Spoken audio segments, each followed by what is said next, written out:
They say Alexander Wolfe doesn't feel anything anymore. That the man who built a $30 billion empire from a single shipping container and a stolen dream has ice where his heart should be. That he destroys competitors the way winter kills flowers, efficiently, mercilessly, without looking back. They're wrong. He feels everything. He just learned to bury it 8 years ago, the night Elena Hart disappeared from his life without a word, without a trace, without a goodbye. Tonight, in a boardroom 60 floors above Manhattan, Alexander is about to discover that some ghosts don't stay buried, and some love stories don't end. They detonate. The conference room is Arctic cold, exactly how Alexander prefers it. Across the polished obsidian table sit 5 lawyers from Harper & Cross, the firm representing the coalition trying to dismantle his company piece by piece. Corporate vultures in $1,000 suits. He doesn't look up from the contract. His voice could cut glass. You have 60 seconds to tell me why I shouldn't bury your clients so deep their grandchildren will still be paying my legal fees. Because, Mr. Wolfe, a woman's voice responds, low, steady, achingly familiar, we have evidence that could destroy everything you've built. And unlike you, we're willing to negotiate. Alexander's pen stops mid-signature. 8 years. 8 years since he heard that voice whisper his name in the dark. 8 years since it promised forever, then vanished like smoke. He looks up. And there she is. Elena Hart, the only woman he ever loved. The only person who ever made him feel human. Standing across from him like a weapon aimed at his heart. 10 years ago. Brooklyn. Before the empire, they met in a rainstorm outside a condemned building Alexander was trying to buy with money he didn't have. Elena was a law student volunteering to stop the demolition, fighting for the families who'd lose their homes. She stood in front of his car, soaking wet, furious, beautiful. You can't just erase people because you want something, she'd said. He'd gotten out of the car. Watch me. I dare you to try. She didn't know he'd grown up in one of those buildings, didn't know he was fighting his way out of the same poverty she was trying to protect. 6 months later, they were inseparable. She saw past the hunger in his eyes, the ruthless ambition. She made him believe he could build something without burning everything down. She was his conscience, his compass, his reason. And then she left. Elena. Her name feels like broken glass in his mouth. She doesn't flinch, doesn't look away. But he sees it, the microscopic tremor in her hand as she adjusts her briefcase. Mr. Wolfe, she says, and the formality is a knife between his ribs. I'm lead counsel for the plaintiff coalition. I believe you've reviewed our complaint regarding your acquisition of... Where were you? The question shatters the professional veneer. Her jaw tightens. The other lawyers exchange glances. Mr. Wolfe, if we could focus on... Where were you? His voice drops to something dangerous. 8 years ago, the night you disappeared. Where were you? Silence fills the room like floodwater. Eleanor's eyes, those amber eyes that used to look at him like he was worth saving, meet his without mercy. That, she says quietly, is none of your business anymore. Alexander leans back in his chair, a smile forming that doesn't reach his eyes. The billionaire mask slides back into place, cold and absolute. Then let's talk business, Ms. Hart. You want to destroy my company? You'll have to go through me first. That, she replies, matching his smile with one just as lethal, is exactly what I intend to do. The legal war begins immediately. Elena files for injunctions that freeze Alexander's expansion into Asia. He retaliates by exposing corruption in her client's supply chains. She subpoenas his personal records. He buys the building where her firm leases office space and threatens eviction. But they have to meet, again and again. Depositions, negotiations, court-mandated mediations. Every meeting is a minefield. They sit across conference tables and trade professional courtesies laced with violence. They argue case law while their eyes say everything they're not allowed to say aloud. The tension between them isn't just professional, it's magnetic, gravitational, dangerous. Alexander's COO notices it first. Boss, you're off your game. Ever since that lawyer showed up, I'm fine. You've lost 3 motions in 2 weeks. You never lose. Who is she? Alexander stares out his office window at the city he conquered. Someone I used to know, he says, before I became this. 8 years ago, the night before she disappeared. They were in his first real apartment, not the penthouse he owns now, but a one-bedroom in Queens, with loud neighbors and a view of a parking lot. Elena was wearing his shirt, cooking eggs at midnight because they'd been too wrapped up in each other to eat dinner. Alexander watched her from the doorway thinking, "This is it. This is everything. I'm going to marry you," he said. She turned, spatula in hand, smiling that smile that undid him completely. "Is that a proposal or a hostile takeover? With you, there's no difference." She crossed the room and kissed him, soft, certain, forever. "Then yes," she whispered against his mouth, "yes to everything with you." 12 hours later, she was gone, her apartment emptied, her phone disconnected. Her friends claimed they didn't know where she went. She erased herself from his life like she'd never existed. It nearly destroyed him. And then it forged him into something harder than diamond. The judge orders both parties into a mandatory settlement retreat. 5 days in a remote estate in upstate New York. No staff, no distractions. Just Alexander, Elena, and their legal teams forced to negotiate in person. The first night, he finds her on the terrace at 2 a.m., staring at the stars. "Can't sleep?" he asks. Old habit. She doesn't look at him. "You're up too." Different reasons. "Alexander." "Don't." He moves closer and she stiffens. "Don't say my name like it costs you something. You gave up that right 8 years ago." Her voice cracks. "You don't understand." "Then make me understand." The words explode out of him. "I waited for you.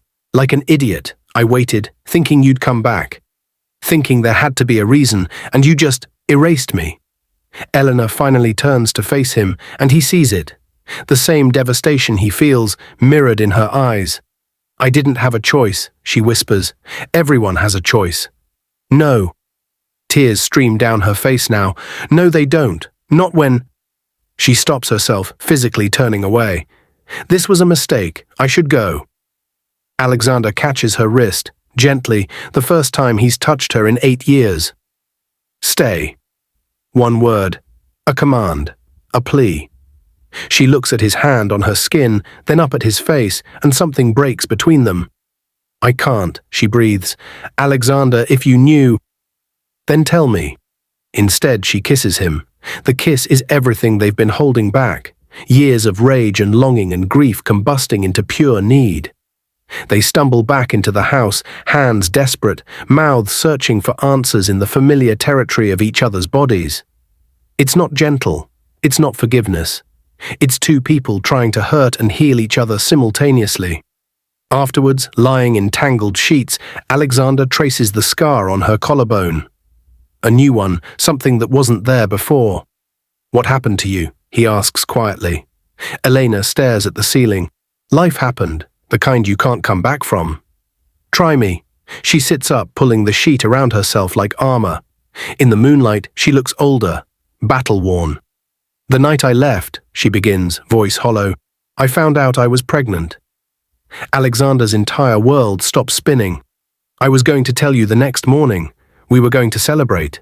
Plan our future." Her laugh is broken. "And then I got the diagnosis." "What diagnosis?" Elena looks at him with eyes full of ghosts. "Stage 3 leukemia, aggressive, the kind that required immediate treatment. The kind that meant choosing between my life and—" Her voice fractures. "And our baby's life." Alexander can't breathe, can't move, can't process. "You were pregnant, you were dying, and you didn't tell me?" "I couldn't." Elena's composure shatters completely. "You were about to close your first major deal. Everything you'd worked for was finally happening. If I told you, you would have dropped it all. You would have bankrupted yourself trying to save me." "Damn right I would have. And I couldn't let you do that." She's standing now, pacing.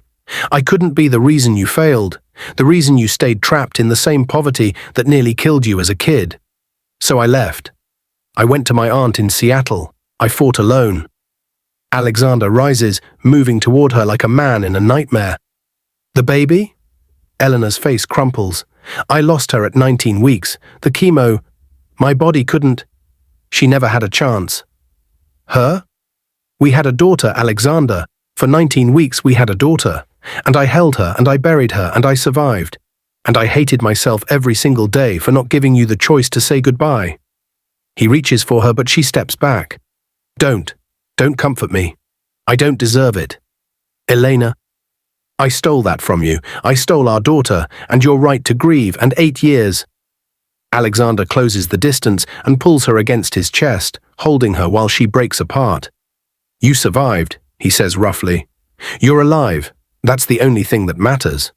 But I destroyed us. No. He tilts her face up.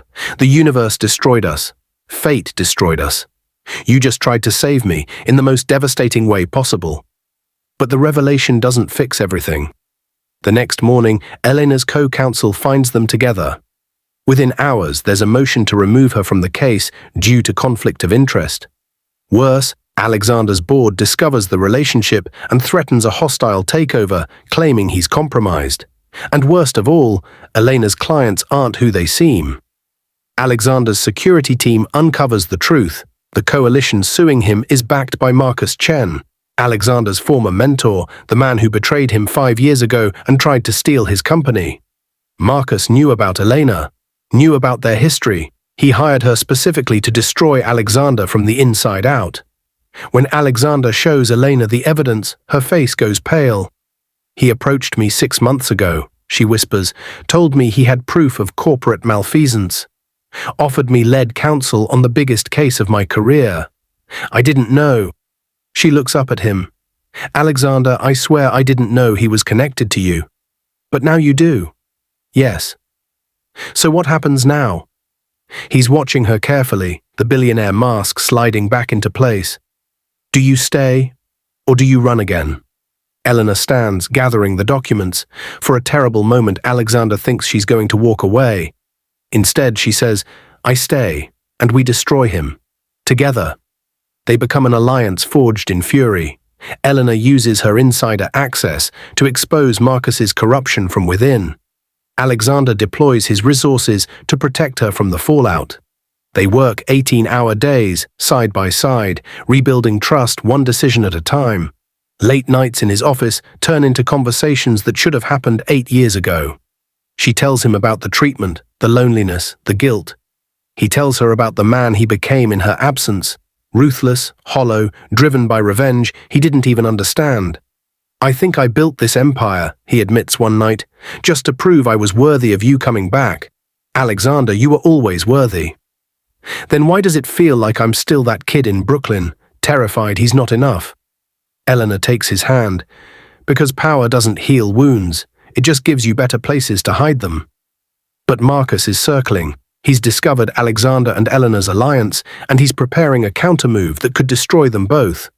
He files new charges, criminal charges. Alleges that Alexander's original business was built on fraud, and that Elena helped cover it up by destroying legal documents 8 years ago. It's a lie. But it's a perfect lie, backed by forged evidence. If they can't disprove it in 30 days, Alexander loses his company and Elena loses her license. Worse, they both face prosecution. The evidence is airtight. Too airtight. There's only one way to prove Marcus fabricated everything. Alexander would have to reveal a secret from his past.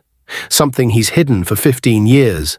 Something that would vindicate him legally, but destroy his reputation forever. He's sitting in his penthouse, staring at a locked safe when Elena finds him. What's in there? She asks. The truth, he says. The real story of how I built this company. He opens the safe. Inside is a single manila folder. My father, Alexander says quietly, wasn't a deadbeat who abandoned us. He was a financial analyst who discovered massive fraud at one of the largest banks in New York. He tried to expose it. They killed him. Made it look like suicide. Elena's hand covers her mouth. I was 16. I found his research, his evidence. I spent the next 8 years gathering more proof, building credibility, learning how the system worked. My first company, it wasn't a logistics business. It was a shell corporation designed to get close to the people who killed my father. Alexander, I destroyed them, Elena, one by one, legally. I bought their companies, exposed their crimes, ruined them. And then I built my empire on top of their graves. He looks at her. If I reveal this, Marcus loses. But the world learns I've been waging a secret war for 15 years. Investors will run. Partners will abandon me. The empire collapses. But you survive. Do I? His smile is bitter. Without my company, who am I? What am I? Elena kneels in front of him, taking his face in her hands. You're the man who survived, the man who fought, the man I never stopped loving, even when I was dying, even when I was drowning in guilt. You're Alexander Wolfe, and you're enough. You were always enough. He kisses her like she's oxygen. Together, he whispers. Together, she promises. They schedule a press conference for the next morning. They'll release everything, the evidence against Marcus, the truth about Alexander's crusade, the whole story. But that night, Elena gets a phone call. Alexander watches her face drain of color, watches her hands start shaking. When she hangs up, she can barely speak. That was Seattle General Hospital, she whispers. My oncologist. No. The leukemia. Her eyes find his, filled with tears. Alexander, it's back. Stage 4 this time. They're saying weeks, maybe months if I start treatment immediately. The folder slips from his hands. I came back to New York 6 months ago because I knew I was dying, Elena continues, voice breaking. I took Marcus's case because I thought, if I couldn't have a future with you, at least I could see you one last time. Even if you hated me. Even if it meant destroying everything. I just needed to see your face. Alexander can't speak, can't breathe, can't survive this. The press conference tomorrow, she says. You have to do it without me. I'm checking into treatment tonight. And this time, she touches his face with infinite gentleness. This time, you get to say goodbye. He pulls her into his arms, holding her like he can physically keep death away. No, he says. No, we fight. We fight this together. I'll cancel everything. I'll find the best doctors. Alexander, she pulls back, smiling through tears. You can't buy your way out of this one, and I need you to let me go, again, one last time. I just got you back. I know. It's not enough time. It never would have been. Outside, dawn is breaking over Manhattan, the city Alexander conquered, the empire he built, the power he wielded, all of it meaningless against this. Elena stands, gathering her coat. The press conference, she says. Destroy Marcus. Save your company. That's what I came back to help you do. I don't care about the company. Yes, you do. And you should. It's your legacy. Your father's vindication. She kisses him one last time. Soft. Certain. Goodbye. I loved you 8 years ago. I love you now. And I'll love you in whatever comes after this. She walks toward the door. Elena. She stops but doesn't turn around. If I give up the company, Alexander says, if I walk away from all of it right now, will you spend whatever time you have left with me? The question hangs in the air like a prayer. Elena's hand rests on the doorknob, her shoulders shake with silent sobs. And without answering, without giving him yes or no, hope or finality, she opens the door and walks out into the morning light. Leaving Alexander Wolfe, the man who built an empire, alone with the only question that ever mattered. What is power worth if you can't save the one person you love? The penthouse is silent except for Alexander's ragged breathing. On the table, 2 objects. The folder that could save his company and his phone, where he could call Elena back. He reaches for one, we don't see which. The end. Some loves don't end. They just keep breaking you open until there's nothing left but the truth.